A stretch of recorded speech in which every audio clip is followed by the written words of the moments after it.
Kunitsu-Gami is a game that popped onto my radar 1 or 2 months ago, but I was likely too busy with the release of Final Fantasy XIV Dawn Trail and let it slip by. Listen to me, please! However, now that I've had time to play it, I was surprised that I almost missed this gem of a game. Kunitsu-Gami brings back that feel of when you would randomly pick up a PS2 game at a store and get hopelessly hooked. The game feels fresh and unique, but seemingly came out of nowhere, much like some of my favorite childhood games. I had absolutely no expectations of this game, other than it was advertised as a hack and slash, RTS, and tower defense. Largely, the reason I'm making this video is because as I get into a game, I like to see what the community discovers or enjoys as they play. I like picking up tips or nuances in the story or gameplay that I would likely have missed on my own. Much to my disappointment, however, it seems that not enough people are giving this game a chance or just haven't heard about it. Hopefully this video will get at least a couple people interested in trying the game, or at least let them know it exists to hopefully play in the future. Anyways, let's get started by introducing you to the game's story. The game follows two people, the first being Yoshiro, a priestess tasked by the divine to cleanse the land of corruption and defilement. Her method of purification is through dancing. In fact, a majority of this game is tied to dancing. The second main character, your player character So, acts as Yoshiro's bodyguard. Your role as So is to guide Yoshiro into the heart of the Seethe, which acts as the enemies of the game, to purify the corrupted torii gates they use to enter the world. So is not alone in defending Yoshiro, however, as they are able to command villagers to take arms in assisting Yoshiro in pushing back the Seethe. In case the story is important to you, I should say there is extremely little spoken dialogue in the game. There is a deeper story that is revealed as you play through the game, but the game doesn't ask you to invest too much to understand it in depth. For those of you that care enough to see every single part of the game, I found the story itself very nice and self-contained.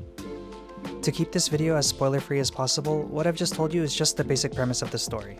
Moving on, next we'll talk about the gameplay. The overall gameplay is fairly simple, which gets increasingly more complex and interesting as you get further into the game. Here are the basics. You start the level at the break of dawn. During the day, you are tasked with purifying as much defilement as possible, while also purifying and freeing villagers so that they can assist you. Once purified, villagers can be assigned roles so that they can fight against the Seethe. Once the day is complete, you enter the night phase, where you are tasked with fending off the Seethe until it is day once again. In addition, you are able to earn a currency, crystals. Crystals are earned by defeating Seethe or purifying defilement. Crystals are used to push Yoshiro further along the spirit path, closer towards the torii gate, where ultimately she can close the gate and end the level. A lot of strategy during these levels has to do with how many crystals you're working with.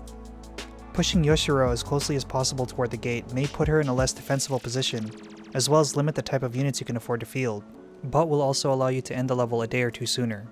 I should also remind you that So themselves is quite powerful and is able to defeat hordes of Seethe entirely on their own. In line with the dancing aesthetic of the game, one of So's combat styles is rooted in dancing. You will have access to powerful weapon arts and flowing combos that each have a different use, such as anti-air, wide AoE, or quick or long combos to use against the Seethe. In between levels, once freed of corruption, you are tasked with rebuilding the villages with the help of the villagers. Villages that are completely restored provide nice upgrades that increase your repertoire of abilities or provide equipment that can be used to buff So or the villagers, as well as increase your maximum crystal limit, expanding the strategies available to you in each level. Finally, each level has a set of optional challenges, which is likely where you'll be spending the largest chunk of your playtime. Completing challenges can reward you with equipment or upgrade material, Musubi. Musubi can be used to either upgrade So or a specific villager role. Musubi can also be acquired by helping rebuild the villages. Some of these challenges are simple, but others can be straight up mean. The challenges, however, do encourage you to replay levels and try different strategies or unit compositions. And surprise, some of the challenges are actually challenging, and task you with leaning into and actually learning some of the deeper combat interactions of the game. Also, I should mention that there are boss fights in this game.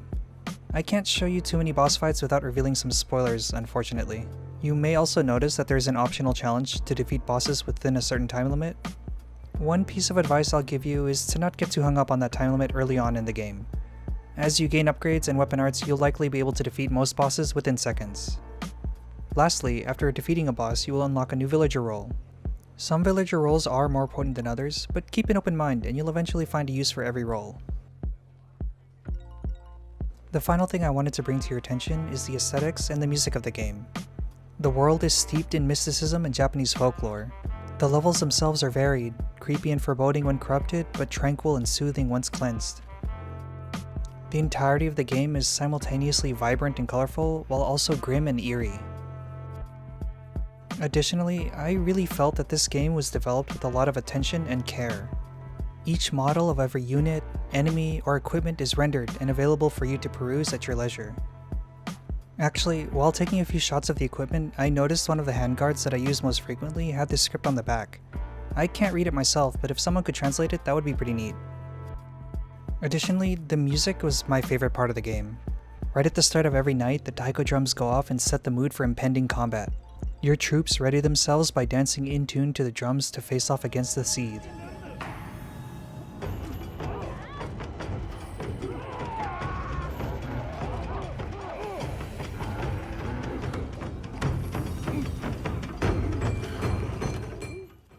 Every so often you'll hear a low growling. The cadence of the drums start to slow, alerting you to the presence of an elite monster. Until the threat is defeated, the music changes, giving you, the player, a clue that there is something that demands your attention.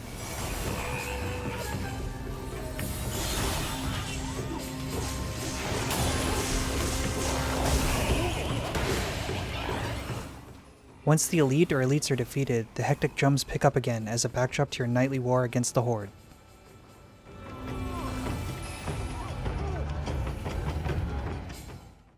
Even just the music and sounds right before the night begins sounds so frantic and foreboding. Distant howling and the eeriness of the music as you rush around the map trying to make your final preparations, searching for just one more villager to make your nightly defense easier, was a bit harrowing and anxiety-inducing.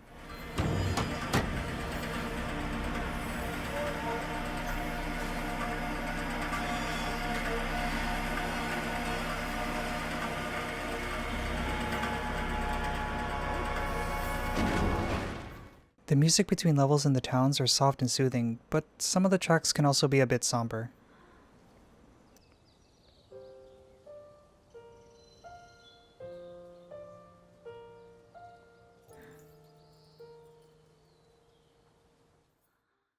Finally, some of the bosses themselves have really unique music.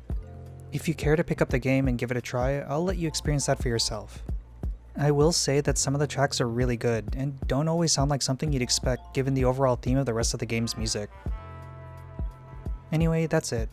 Hopefully there are some parts of the game that sounded appealing to you, or I was able to say something that could convince you to give it a try. It would be really nice if Capcom determined this game was a success, because I'd like to play more of it, or even more games like it. If you do end up playing and want any tips or tricks to make some levels easier, feel free to ask some questions in the comments.